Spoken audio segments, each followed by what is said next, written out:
बच्चों मैंने कल पहले भी आपको बताया था कि मोटर और जनरेटर से हम उसकी वर्किंग को पहचान सकते हैं किसी भी मशीन की, क्या उसका आउटपुट होगा, क्या उसका इनपुट होगा। For example, if we are working on the generator, it means my generator is basically converts the mechanical energy into the electrical energy. Is it clear? Okay, as simple as that. If I'm talking about the motor, the motor, what it does, it converts the electrical energy into the mechanical energy. But जैसे कि मैंने कल क्या बताया था कि it always depends upon the conservation of law of energy law.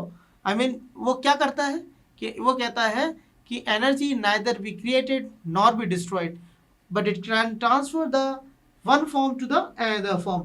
इसीलिए हमारे पास एक बार जब एनर्जी उत्पन्न हो जाती है, ऐसा नहीं बोलूंगा क्योंकि हमारी एनर्जी कभी ना तो उत्पन्न होती है ना ही नष्ट होती है, ये बात हमारी पास क्लियर है। तो we are having the energy, हमारे पास हर जगह एनर्जी है कि नहीं।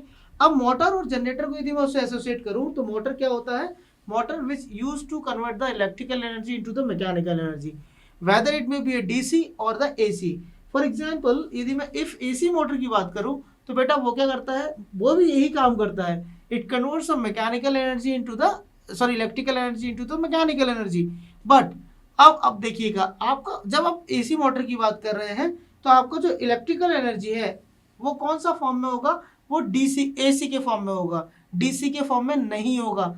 ठीक है, सिमिलरली यदि मैं डीसी मोटर की बात करूं तो हमारा जो इनपुट होगा वो डीसी होगा ना कि एसी होगा। बस इतना ही डिफरेंस है एक डीसी मोटर और एसी मोटर के अंदर।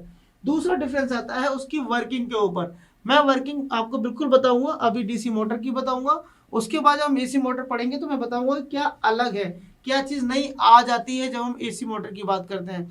कल मैंने आपके सामने एक डीसी जनरेटर का फिगर बनाया था, याद है आप लोगों को? देखिए मेरी स्क्रीन पे दिख रहा है वो फिगर।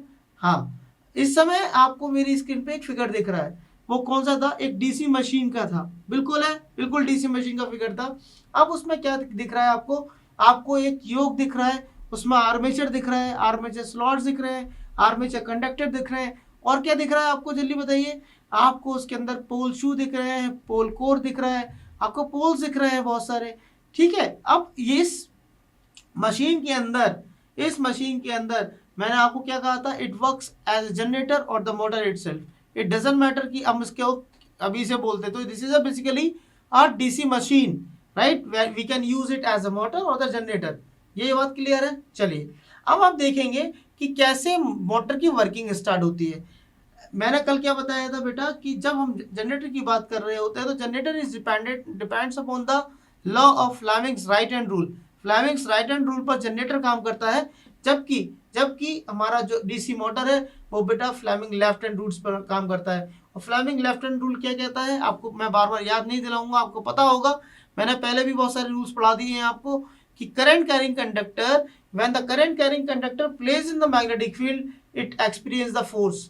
जब भी हम बात करते हैं, देखिए बहुत सिंपल सी चीज़ है कि हमारे पास जब current carrying conductor place in the magnetic field it experience the force. मैंने कल बताया था जब आपके पोल्स मैग्नेटाइज होते हैं, इट हैज सम क्या था आपका flux setup around the core, around the armature, वो हो चुका होता है। लेकिन उसमें वही बोल रहा है कि when the current carrying conductor, जब current carrying conductor place in the magnetic field, जैसे ही उस मैग्नेटिक फील्ड में रखे जाते हैं तो it experience a force, force experience होता है भैया।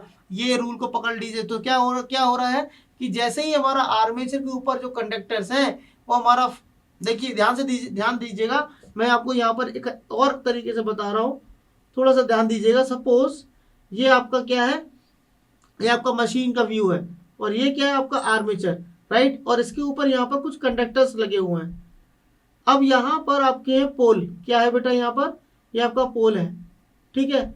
अब ये पोल के अराउंड यहाँ पर आपका क्या है बेटा, ये आपका फ्लक्स है, क्या फ्लक्स है, ओके, द फ्लक्स।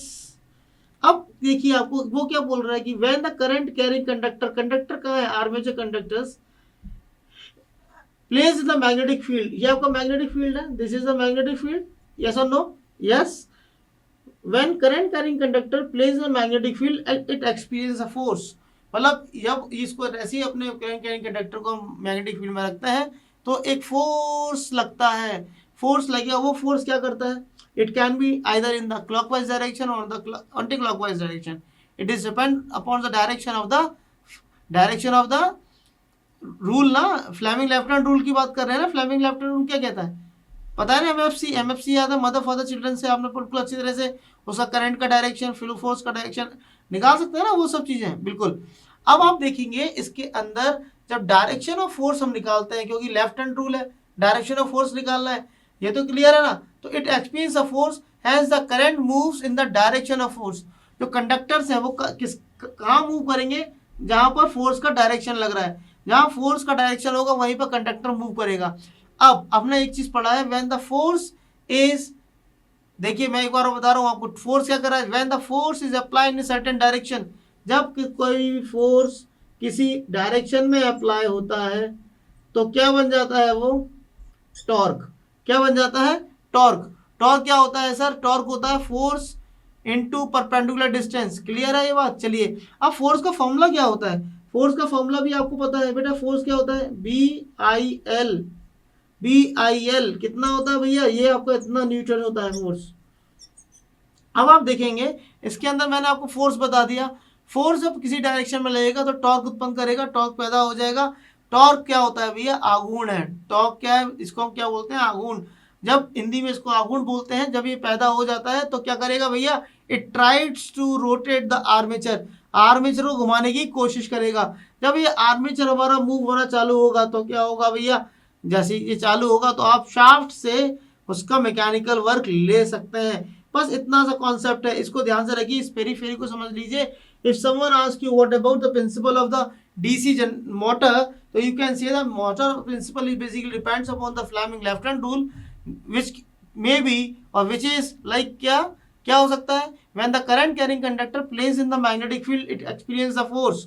ये सिंपल सा कॉन्सेप्ट है, current carrying conductor place in the magnetic field it experience the force, force experience करता है। But the direction of the force is basically similar to direction of the conductor. जहां conductor का direction होगा, conductor move करेगा, वहीं पर उसका direction of force लगेगा। और हमको क्या पता है, when the force is applied in the perpendicular direction, किसी भी पर्टिकुलर डिस्टेंस से हम मल्टीप्लाई करते हैं या डायरेक्शन में करेंगे तो हमारा क्या बेटा मिलेगा, क्या मिलेगा जल्दी बताओ, हमको टॉर्क मिल जाएगा, टॉर्क मिल जाएगा भैया। अब हमारा जो फोर्स है, फोर्स क्या हो जाएगा भैया, वो हमारा VIL न्यूटन होता है। फोर्स क्या होता है, VIL न्यूटन। इतना समझ में आ गया।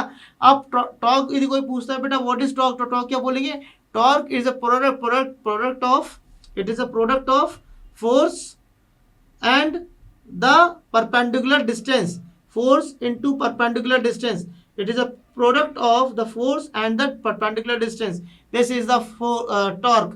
यहाँ तक समझ में आ रहा है, क्लियर है। चलिए अब हम आगे देखते हैं बेटा, यदि इसमें B क्या है, B is a flux density, B is a flux density, flux density ये क्या होता है आपका, वेबर पर मीटर स्क्वायर, ठीक है।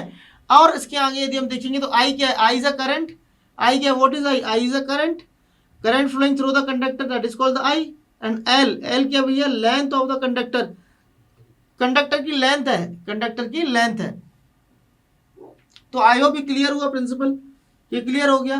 चलिए अब मैं आपको कॉन्सेप्ट बता रहा हूं कि when we are talking about the generator, तो उसमें वहां पर बताया था it was a generated EMF, लेकिन अब यहां पर मोटर की बात करते हैं तो कॉन्सेप्ट आता है बैक EMF का। अब बैक EMF होता क्या है, मैं आपको अब ये बताने वाला हूं, ध्यान से सुनिएगा।